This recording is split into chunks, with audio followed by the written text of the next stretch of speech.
Acababa de atar el listón plateado alrededor del último regalo cuando mi celular vibró en la encimera de la cocina. El aroma a canela y clavo flotaba en el aire cálido y familiar, subiendo desde el horno donde mi última bandeja de galletas de mantequilla se doraba. El árbol centelleaba en un rincón de la sala, con las luces en un desvanecimiento lento, y un nuevo adorno para Tomás, mi nieto, ocupaba el centro un pequeño avión de madera con su nombre grabado en dorado. El mensaje era de Javier. Estamos a tope este año, sin tiempo para viajar. ¿Hacemos un Zoom después de comer? Eso fue todo. Sin un lo siento, sin un ojalá, pudiéramos ni siquiera un emoji a medias. Miré la pantalla con el pulgar suspendido sobre el teclado sin saber qué podía decir. El temporizador del horno sonó 2 veces antes de que recordara sacar las galletas. Me moví en automático, colocándolas en una rejilla para enfriar, espolvoreándolas con azúcar glass, como hacía cada año, desde que Javier tenía 10. No respondí al mensaje. En cambio, doblé la colcha que había pasado las últimas 3 semanas cosiendo a mano verdes, bosqueazules suaves, un patrón de estrellas y piñas que pensé que a Tomás le encantaría. Incluso cosí sus iniciales en una esquina, apenas visibles como solía hacer con las mantas de bebé de Javier. La puse sobre la caja de juguetes que había llenado para él libros rompecabezas un zorro de peluche que encontré en el mercado navideño del centro. Me senté a la mesa de la cocina, la que mi esposo y yo compramos de segunda mano en 1985, y miré las 2 sillas vacías frente a mí. Eran para Javier y Lorena este año. Hasta había planchado los manteles. Compré leche de almendra extra para el café de Lorena. Cuando el viento aulló afuera, me ajusté el chal y miré el lago congelado más allá del patio. Era hermoso, silencioso y completamente quieto. En ese silencio, envolví cada galleta en papel encerado y las puse con cuidado en una lata etiquetada para Javier. El sobre era grueso, amarillo pesado, marcado con prioridad nocturna en letras rojas. Lo encontré entre un catálogo y una factura de calefacción en el porche cubierto de escarcha y con sello de Querétaro. Supuse que era algo tardío de Javier, tal vez una tarjeta, una disculpa atrasada. Lo abrí junto a la puerta, con las botas aún húmedas por la nieve. Adentro había documentos pulcramente grapados, brillantes y oficiales. La primera página llevaba el nombre de una agencia de autos de lujo y las palabras factura, pagada en su totalidad. Debajo Tesla Model y blanco perla con mejora de conducción autónoma y paquete para todo clima. El total era de C1040 722.40. Entonces vi mi nombre. Elena M. Salazar, cofirmante. Mis manos se enfriaron. Metida entre los papeles como si no importara, había una nota adhesiva rosa neón escrita con la inconfundible letra redonda de Lorena. Gracias por ayudar con el coche, mamá. Es un regalo para mí, eres increíble. Primer pago 5 de febrero. Pesos L. Nunca había hablado con nadie en una agencia. Nunca había firmado nada. Volví a mirar la factura, esperando que el papel se transformara, que revelara una broma, un error, un malentendido. Pero ahí estaba el número de cuenta, mi nombre, mi dirección. Me senté a la mesa de la cocina y leí el documento del préstamo línea por línea, buscando algo que se me hubiera pasado. Cuando llegué a la parte de mi firma, contuve el aliento. Ahí estaba digital ligeramente inclinada, pero no era mía. Imitaba mi letra, pero el ángulo estaba mal, los bucles demasiado perfectos. Javier había copiado mi firma una vez en 3er grado para librarse de una tarea perdida. No había mejorado mucho. Esperé una llamada, una explicación, que Javier preguntara, confesara o se disculpara. No llegó nada. En cambio, 2 horas después, recibí una solicitud de transferencia por C7792.80 etiquetada como Seguro Tesla. Tenía un emoji de gorro de fiesta. La eliminé y me quedé quieta un largo rato. Luego tomé mis lentes de lectura y abrí la segunda página. Los números en la página se difuminaron mientras estaba sentada a la mesa con el préstamo del Tesla aún frente a mí. Pero no era la cifra de C1 o C40. Lo que me inquietaba era darme cuenta de que esto no era nuevo. Solo era el ejemplo más grande hasta ahora. Cuando la startup de Javier colapsó hace 5 años, me llamó desde un bar en la azotea de Guadalajara, susurrando que había agotado 3 tarjetas de crédito y no se lo había dicho a Lorena. Le transferí C$120,000 esa tarde. Sin preguntas, solo pánico silencioso y amor. Cuando Lorena terminó en urgencias, tras uno de los intentos de FIV, me enviaron la factura. Estaba marcada como urgente, con resaltados rojos y palabras como sin seguro. La pagué. Dijeron que me reembolsarían cuando Javier recibiera su bono. Nunca lo mencionó otra vez. Luego fue la boda. El lugar agregó C$160,000 en cargo sorpresa la semana anterior y no querían empezar el matrimonio estresados. Javier pidió con voz baja, avergonzado o fingiendo estarlo. Usé el certificado de depósito que abrí tras la muerte de mi esposo y lo cubrí. Lorena envió una canasta de agradecimiento con aceitunas caras y una vela que olía a protector solar. Luego vino la renta. Solo un mes cuando Javier estaba sin trabajo. Luego un segundo cuando Lorena tuvo un descanso creativo.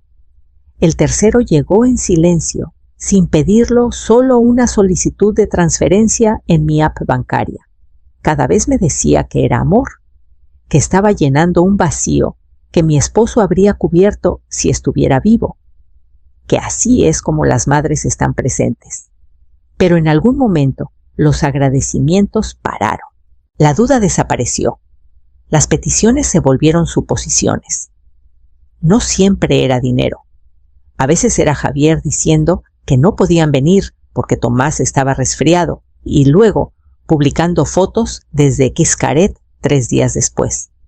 O Lorena preguntando casualmente si podía actualizar los pagos de la colegiatura del kinder de Tomás porque estaba haciendo malabares con colaboraciones.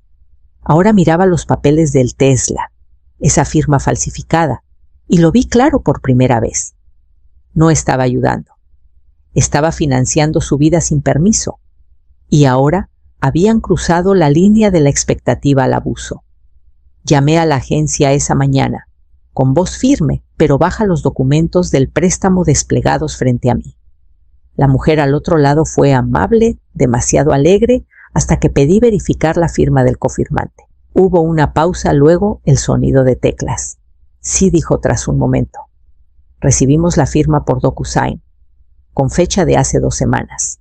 Parece que se firmó desde una IP registrada en San Pedro Garza García. ¿Pueden enviarme una copia de lo que recibieron?, pregunté. Por supuesto. Llegó 5 minutos después. El archivo digital se abrió con un clic y ahí estaba mi nombre garabateado en bucles perfectos con una curva ligeramente artificial en la M mayúscula. No había firmado nada, ni a mano, ni en línea, ni por teléfono. Alguien había tomado mi nombre y lo usó como sello. No llamé a Javier, no podía. No confiaba en lo que diría, pero él me escribió esa tarde. ¿Recibiste la factura, verdad? Pensé que sería más limpio si venía directo de la agencia. Solo cúbrelo mensualmente. Es más fácil así, sin saludo, sin pregunta, sin disculpa. Miré sus palabras, cómo hacía que todo sonara tan casual, como si fuera un encargo familiar rutinario que acepté hace meses. Escribí una sola respuesta no. Menos de 5 minutos después, llegó un mensaje de Lorena. Ya es público, Elena. Publiqué un post de agradecimiento. No hagas esto incómodo. Adjuntó una captura de pantalla, una foto de ella abrazando el Tesla en su entrada vestida de blanco a juego con el coche. El pie de foto decía: no puedo creer que mi suegra nos regaló un coche, su esposa bendecida, Sota sueño cumplido, sota familia primero. Tenía cientos de likes y docenas de comentarios elogiando mi generosidad. Me senté despacio presionando los dedos contra el borde de la mesa, anclándome contra el calor que subía detrás de mis ojos. Me habían borrado y reemplazado y ahora desfilaban con la mentira como si fuera una medalla. A la mañana siguiente, mi celular no paraba de vibrar. Notificaciones de personas con las que no hablaba en años. Vecinos antiguos, excompañeros de trabajo, incluso alguien de mi club de lectura que se mudó a Tijuana. Todos querían decir lo mismo. ¡Qué mamá tan generosa! Eres increíble, Elena. ¡Wow! Un Tesla. Eso es amor de otro nivel. Mi bandeja de entrada estaba llena de correos con asuntos como ¡qué lindo! Y ¿de verdad les compraste eso? Algunos mensajes parecían genuinos, otros solo curiosos. Los peores eran los que me felicitaban por finalmente recibir el reconocimiento que merecía. No respondí a ninguno. Carmela me llamó esa tarde mientras doblaba ropa. Su voz estaba tensa entre admiración y sospecha. ¿Por qué no me contaste lo del Tesla?, preguntó. Sé que los has ayudado antes, pero esto es... Bueno, mucho. No tenía energía para explicar. Solo dije que no le conté a nadie porque no había nada que contar. Hizo una pausa, probablemente sin entender, pero lo dejó pasar. Esa noche entré a Facebook y eliminé mi cuenta en silencio. Puse mi Instagram en privado y borré cada foto etiquetada que Lorena había publicado, desayunos filtrados, cenas de cumpleaños posadas, pies de fotos sobre amor familiar que ya entonces se sentían vacíos. Puse el celular boca abajo y me senté a la mesa con las luces apagadas. A través de la ventana, el lago estaba congelado plateado bajo la luz de la luna. Intenté recordar la última vez que Javier vino a visitarme sin necesitar algo. No pude. Esa noche no dormí. Me quedé mirando el techo parpadeando en la oscuridad, preguntándome cuánto tiempo había sido un accesorio en su vida, una figura de fondo que podían mencionar cuando convenía y olvidar cuando no. A la mañana siguiente, un correo de Lorena llegó a mi bandeja como agua helada. Sabemos que no estás contenta, pero recuerda, las apariencias importan. No arruinemos el ambiente. No respondí. En cambio, abrí una nueva pestaña en el navegador y busqué el número de mi banco. Marqué el número del banco con dedos que tuve que obligar a mantenerse firmes. La música de espera sonó durante 13 minutos antes de que alguien respondiera. Verifiqué mi identidad 3 veces. Luego pedí al representante que revisara todas las cuentas vinculadas y cualquier acceso de terceros. Quiere congelar todas las conexiones externas. Señora Salazar, sí, dije. Todas. Tomó menos de 5 minutos. Cada usuario autorizado eliminado. Cada correo de respaldo, cada bandera de acceso compartido borrados. La mujer en la línea habló con amabilidad, pero podía escuchar la curiosidad en su voz. No ofrecí una historia. No estaba lista para decirlo en voz alta. Luego llamé a la agencia y pedí hablar con alguien del departamento legal. Expliqué lo de la firma falsificada. La mujer tomó notas y dijo que alguien me contactaría en 72 horas. Pedí una declaración escrita confirmando que el préstamo no estaba finalizado en persona. Aceptó. Después de colgar, busqué el número de Arturo. No habíamos hablado en 1 año, no desde la fiesta de jubilación de nuestro antiguo superintendente. Contestó al segundo timbre. Elena, vaya, ¿cuánto tiempo? Expliqué todo en frases cortas. El Tesla, el DocuSign, la identificación falsificada. Guardó silencio un momento. Luego pidió la marca de tiempo y el registro de IP que había guardado. Falsificaron tu identificación digital, dijo. Probablemente usaron acceso almacenado de un dispositivo compartido antiguo. No lo autorizaste, Elena. No lo hice, dije. Y ahora necesito asegurarme de que se deshaga. ¿Quieres un consejo? No ir. Quiero resultados. Esa noche llamé a la oficina de financiamiento de la agencia y pedí hablar con un supervisor. Cuando un hombre llamado Víctor contestó, di mi nombre completo, el número del préstamo, y dije lo que había ensayado todo el día. Mi nombre fue usado de manera fraudulenta. No firmé. Quiero que el vehículo sea recuperado de inmediato. Hubo una pausa. Me pidió que confirmara otra vez. Lo hice. Entendido, dijo. Iniciaremos el procedimiento. No le dije a Javier, no le dije a Lorena. Dejé que el silencio trabajara. 2 días después llegó la tormenta. No aquí, no afuera de mi ventana, donde el lago estaba en calma, y la nieve comenzaba a derretirse en anillos suaves alrededor de los troncos, sino en Querétaro, donde Lorena acababa de empezar su transmisión en vivo matutina. Estaba en la entrada con la cámara apuntando al Tesla, hablando de manifestar abundancia y saber lo que vales. No lo vi en vivo, pero alguien me envió el clip esa tarde. Se difundió rápido. Lo vi una vez en silencio, con una taza en la mano. En medio de su monólogo, una grúa blanca se estacionó detrás de ella. Siguió hablando hasta que un hombre con chaleco reflectante entró en el encuadre. Señora, dijo, educado pero firme, necesito llevarme el vehículo. Lorena parpadeó, rió, miró fuera de cámara. Espera. ¿Qué pasa? Ese es mi coche, espetó.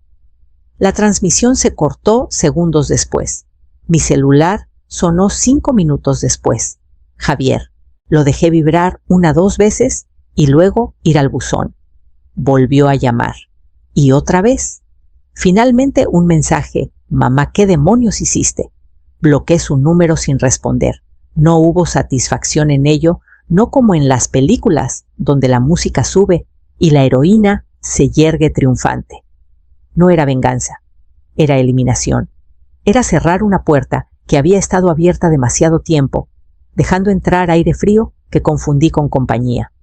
No lloré, no temblé, solo me puse de pie, respiré y precalenté el horno.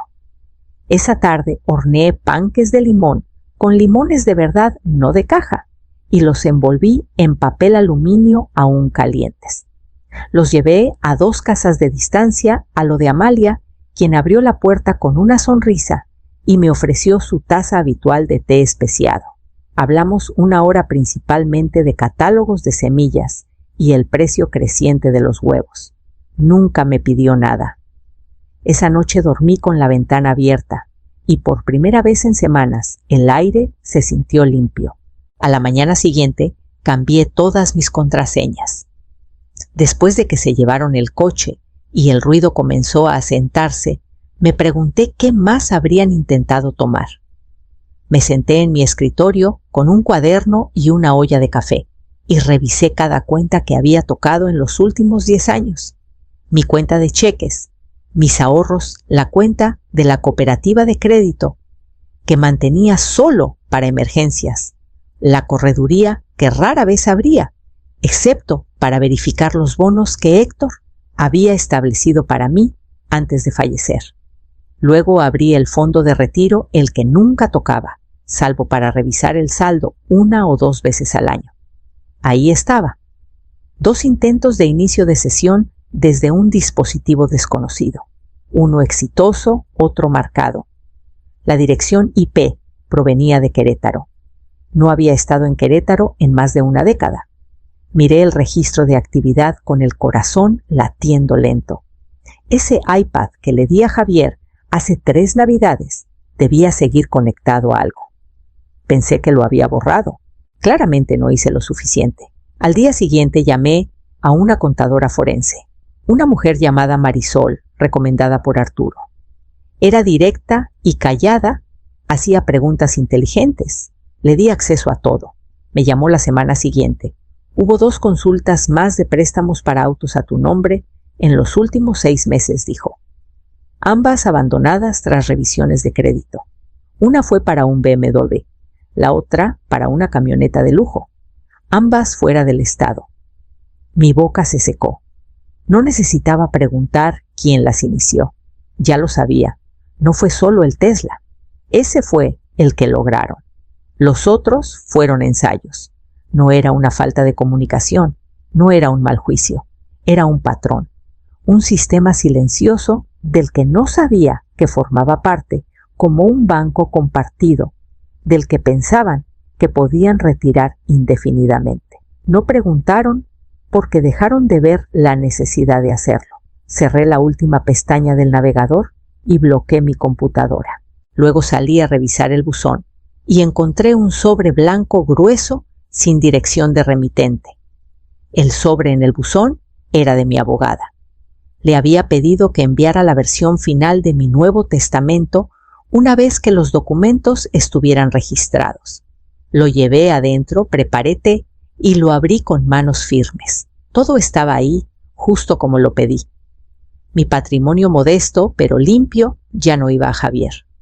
En cambio, se dirigía a 3 lugares: un fondo de becas para chicas adolescentes que persiguen carreras en ciencias e ingeniería, la Biblioteca Pública de Puerto Azul, que estaba a punto de perder su financiamiento estatal, y el refugio de animales de Amalia, que funcionaba con donaciones y dedicación y poco más. También había un sobre aparte dentro, una nota que se entregaría a Javier solo si algo me pasaba. Decía: la familia no es quien te factura, es quien te protege. Sin explicación, sin disculpa, solo claridad. Lo sellé, lo guardé en la carpeta y exhalé. Esa noche alguien me reenvió otro video de Lorena. Estaba llorando en cámara, con el maquillaje lo justo corrido, sentada en la misma entrada donde antes estaba el Tesla. Algunas personas destruyen a su propia familia por dinero, dijo entre lágrimas. Supongo que no nací lo bastante rica para su amor. Hizo una pausa, miró a la lente, como queriendo que alguien cualquiera la rescatara. Salí del video y cerré mi laptop. Luego abrí cada una de mis cuentas sociales y una por una las eliminé. No desactivadas, eliminadas, borradas. No había necesidad de explicar mi versión. Las personas que importaban ya la conocían. Los demás ya habían decidido. Y no tenía nada más que probar. Cuando cerré la tapa de mi laptop, la casa se sintió silenciosa de la mejor manera. Sin ruido, sin actuación, solo el ritmo de mi respiración y el suave tintineo de la taza contra su platillo. Me puse de pie, la enjuagué en el fregadero y apagué la luz de la cocina. Por la mañana me encontraría con Amalia en el refugio. El viaje a la cabaña de Amalia tomó poco menos de 3 horas, serpenteando por pinos cubiertos de nieve y caminos montañosos tranquilos que parecían sacados de una postal. Sus sobrinas Clara y Sofía iban en el asiento trasero con una lata de galletas en el regazo y un altavoz Bluetooth tocando jazz navideño suave. Cuando llegamos a la cabaña ya estaba cálida, con la chimenea encendida, el aroma a pino y canela en cada rincón. Desempacamos nuestras maletas, apilamos leña y pusimos los bocadillos que trajimos. Más tarde, asamos malvaviscos sobre las llamas con los rostros iluminados de naranja y dorado. Amalia sirvió sidra en tazas desparejadas y contó historias de su infancia, haciéndonos reír hasta olvidar la hora. En un momento me miró por encima de su taza y dijo: «Estás más tranquila de lo que nunca te había visto». Asentí, envolviendo los dedos en el calor de la taza. «Resulta que la paz no está en quienes te agotan», dije. «Está en quienes te llenan de nuevo». Sonrió y se recostó con ojos amables. Cuando llegó la medianoche, nos paramos en el porche envueltas en mantas y vimos los fuegos artificiales estallar en silencio sobre los árboles.